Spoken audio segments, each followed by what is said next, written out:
Morning, dear children. Welcome back to today's geography class.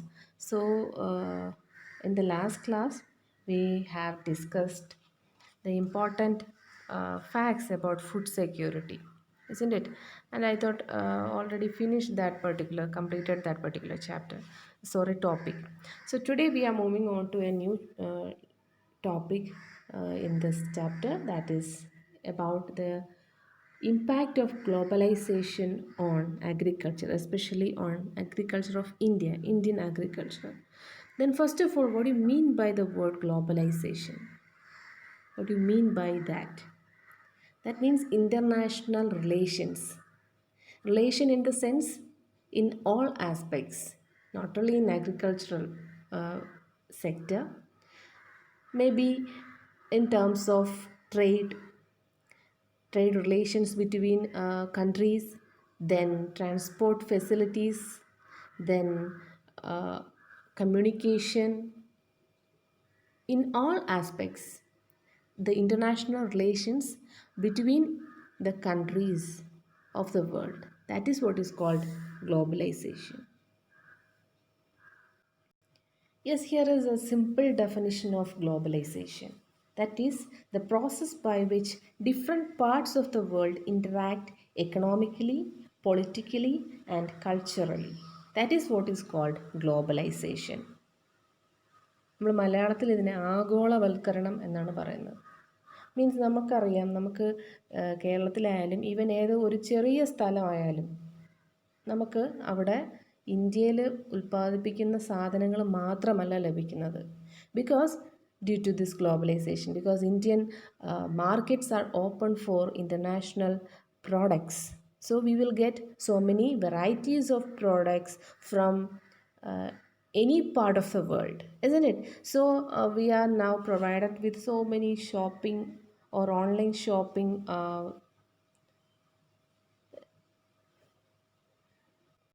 sites like Amazon, Flipkart, all these we have. That means through these things, even now we are not at all going outside for purchasing things, we will get different items that we need, isn't it? So, due to this globalization, it is practicable. So, globalization is the process by which different parts of the world, that means different countries, are interrelated or interacted economically, politically, and culturally. Okay, so what is the impact of globalization on agriculture? There are some good and bad impact. That means demerits are there and also merits. So let us discuss what are the impact of globalization on Indian agriculture. So here some of the impact of this globalization are given. That means new farming practices, improved mechanization in agriculture such as drip irrigation, etc. That means the farmers of India were now aware of different aspects of mechanical use or machines which we can use in the fields. That means what is called mechanization. Different machines now we are the farmers are using present for seeding or for sowing or harvesting.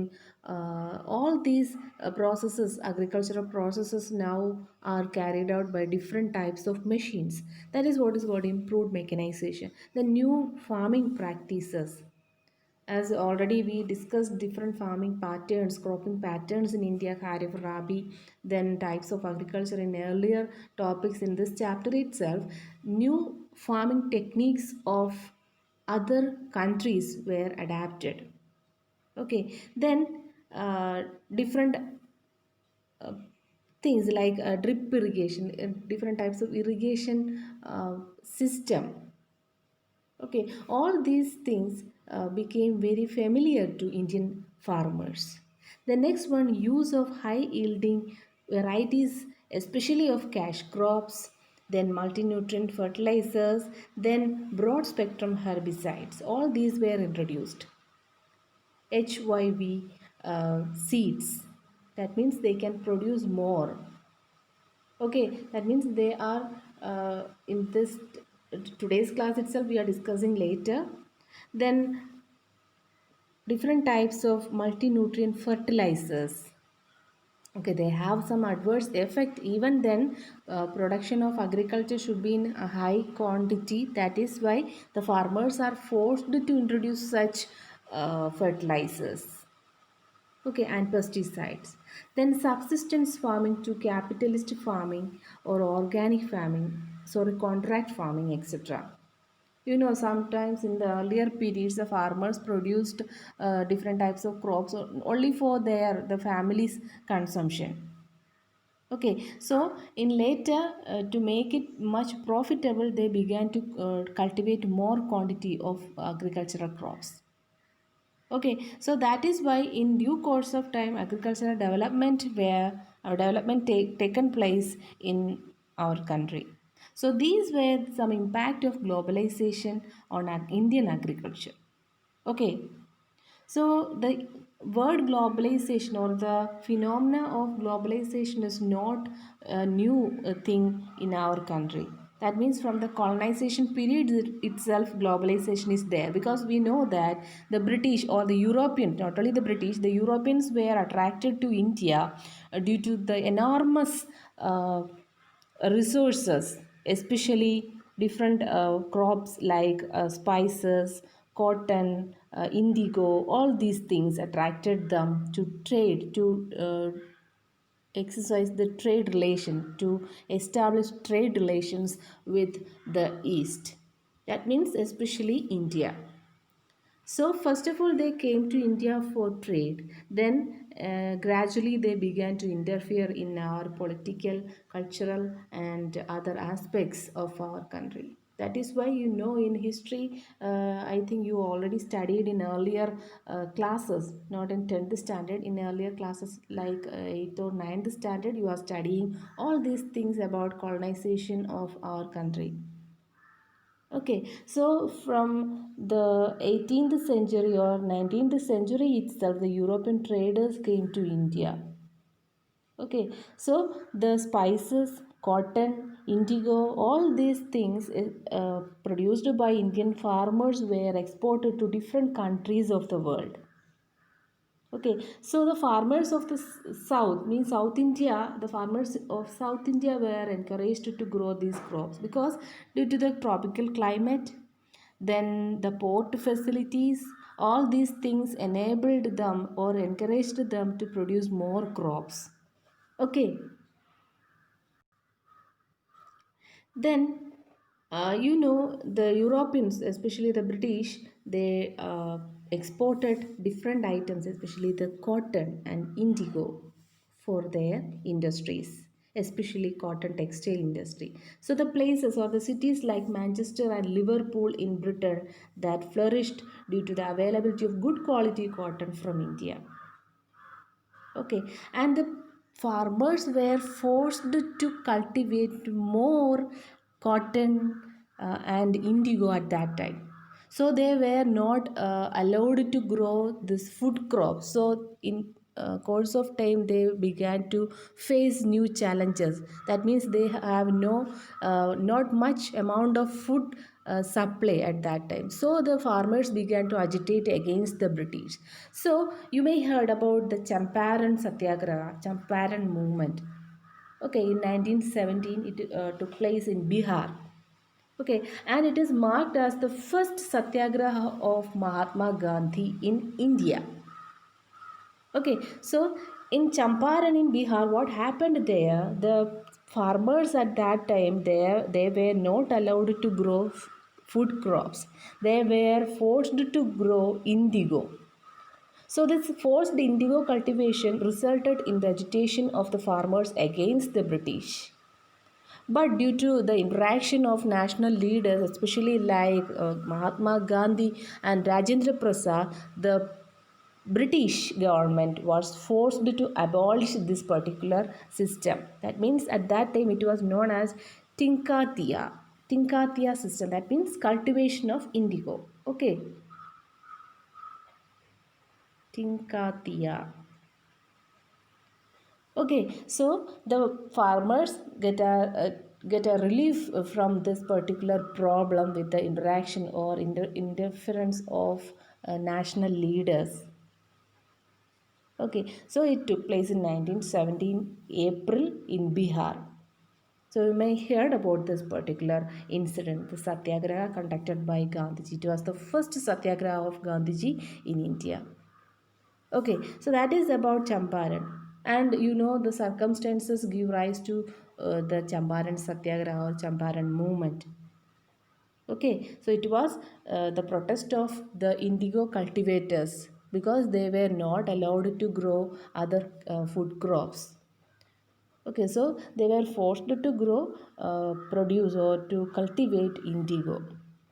So that is to export this indigo to their country, to Britain, for their cotton textile industries. Okay, so that is one important thing. And also under globalization, particularly after 1990, the farmers in India have been exposed to so many other problems, new challenges arise. Okay, even then they produced good quantity of or good quality of rice, cotton, rubber, tea, coffee, jute, and different types of spices.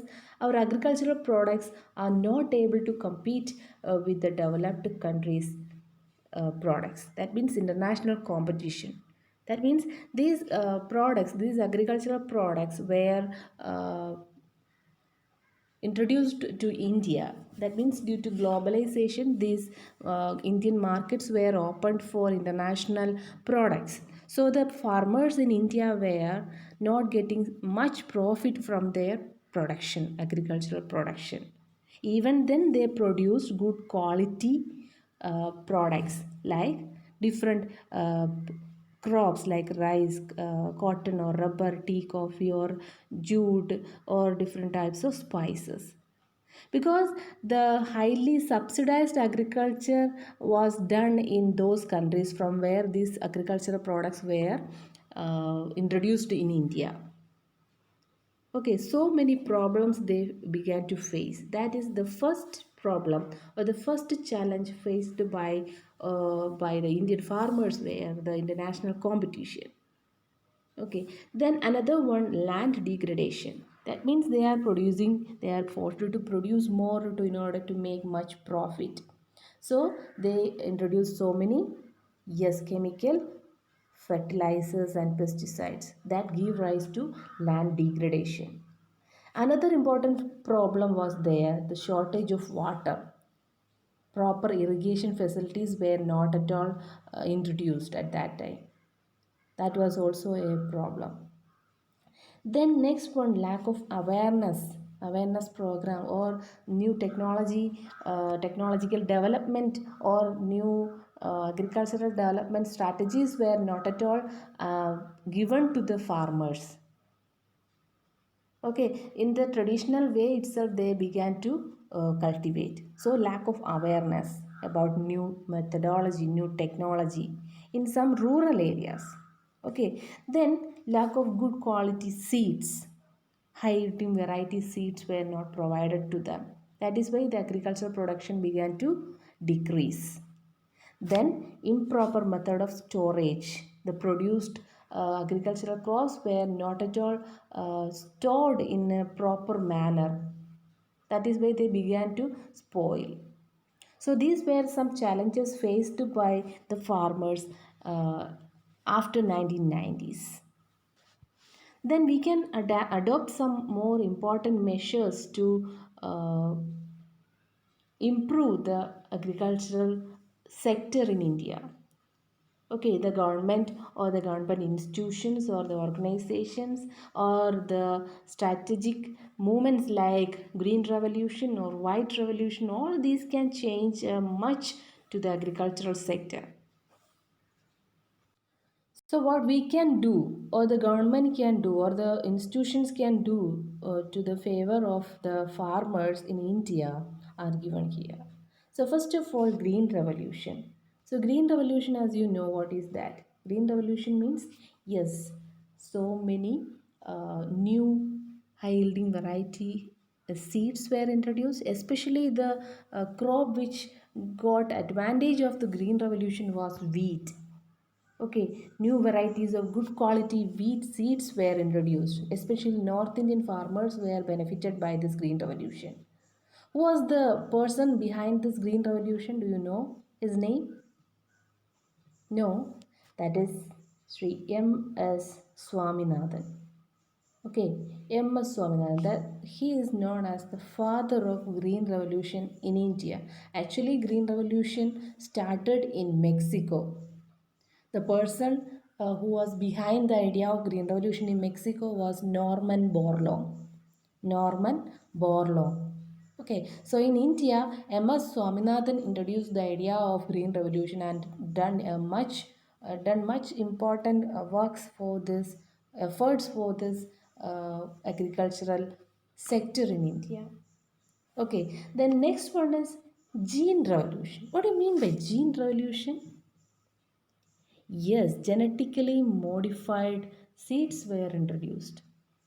That means the DNA of the seeds began to modify in laboratories and they were introduced in the agricultural sector. That is why through this the farmers can make or produce much crops, good quality crops that can compete with the international products. Okay, so this, for example, the gene or GM seeds in USA, a wide variety of soybean, cotton, corn, papaya, etc. are produced now. So in India, can you name any gene modified seed? Yes, the cotton. Gene modified cotton is widely used at present in India. Okay, so many other seeds are also using like papaya, some spices and cash crops. Okay, the next one, organic farming. That means this organic farming does not affect the environment in a negative manner. So it is very healthy for people as well as for the environment. Okay, that means the farmers in this particular farming system, they are not at all using much amount or not at all using chemical fertilizers. They are using manure, means bio manure or cow dung or dried leaf or ash, something like that. Okay, then introduce high value crops. Introduction of these types of crops may revive the farmers from loss, economic drawbacks. Okay, means the fruits or medicinal plants, flowers, vegetables, biodiesel crops like jatropha and jojoba need much less irrigation than rice and sugarcane. So, these particular types of crops should be introduced among the Indian farmers. That is why they can, through this, they can earn more income and also reduce environmental degradation. Okay, so Indian farmers should diversify their cropping pattern from cereals to high value crops. Okay, then from government also they need some more support. That means yes, every year, I think every year it should be good to introduce more and more projects or schemes should be introduced among the farmers or to the revival of the agricultural sector in India. Okay, do you know what is jojoba and jatropha? Actually, they are used for making, especially this jojoba is used in cosmetic industries. Okay, let us see. Here are some pictures. This is a jatropha. So biodiesel crops are this jatropha and jojoba. Okay, so the farmers, we have to introduce this type of high value crops among the farmers. That is through that they can make much profit or make some more economic development in the field of agriculture. Okay, so today we are winding the chapter. You please go through the topic, you read this, please, and I will give you the notes. I will send you the notes. So today we discussed a lot about the impact of agriculture sorry, globalization on agriculture, and discuss the Satyagraha, Champaran Satyagraha in 1917, some challenges faced by Indian agriculture, and the revival measures through which we can save these Indian farmers or Indian agriculture. Okay, so with this, I am winding up the chapter. So we already concluded the chapter. Please go through the chapter thoroughly, repeatedly. Then only you can answer the questions. Okay, in the examinations. I will give the textbook solutions today itself. Okay, thank you, children. Have a nice day.